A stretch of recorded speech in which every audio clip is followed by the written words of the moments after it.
प्रेम की आहुति। किसी नगर में एक विद्वान साधु रहता था। लोग उसके पास अपनी समस्याएं लेकर आते और समाधान पाकर प्रसन्न लौट जाते। एक दिन एक सेठ साधु के पास आकर बोला, महाराज, मेरे पास किसी चीज की कमी नहीं है, फिर भी मेरा मन अशांत रहता है। कृपया बताएं कि मैं क्या करूं। यह सुनते ही साधु उठा और चल पड़ा। सेठ भी उसके पीछे पीछे चलने लगा।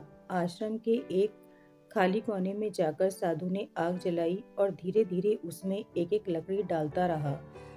हर लकड़ी के साथ आग की लौ तीव्र होती रही। कुछ देर बाद वह वहां से उठकर चल दिया और वापस अपनी जगह पर आकर चुपचाप बैठ गया।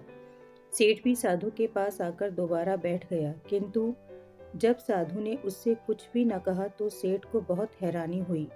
वह हाथ जोड़कर विनम्रता से बोला, महाराज, मैं आपके उत्तर की प्रतीक्षा कर रहा हूँ। सेठ के ऐसा कहने पर साधु मुस्कुराकर बोला, मैं इतनी देर से तुम्हारा उत्तर ही तो दे रहा था और तुम्हारी समस्या का ही समाधान कर रहा था, किंतु शायद तुम्हें समझ नहीं आया।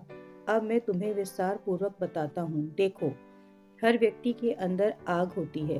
उसमें प्यार की आहुति डालें तो वह मन को शांति और आनंद देती है, और यदि उसमें दिन रात काम, क्रोध, लोभ, मोह, मद की लकड़ियां डाली जाती रहें तो वह मन में अशांति उत्पन्न करती हैं और आग को और भड़काती हैं। जब तक तुम अशांति फैलाने वाले इन तत्वों को आग में डालना बंद नहीं करोगे, तब तक तुम्हारा मन शांत नहीं होगा।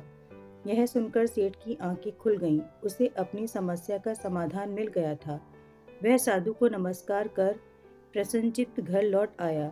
उसने आगे से अपने अंदर की आग में प्रेम की आहुति डालने का संकल्प किया।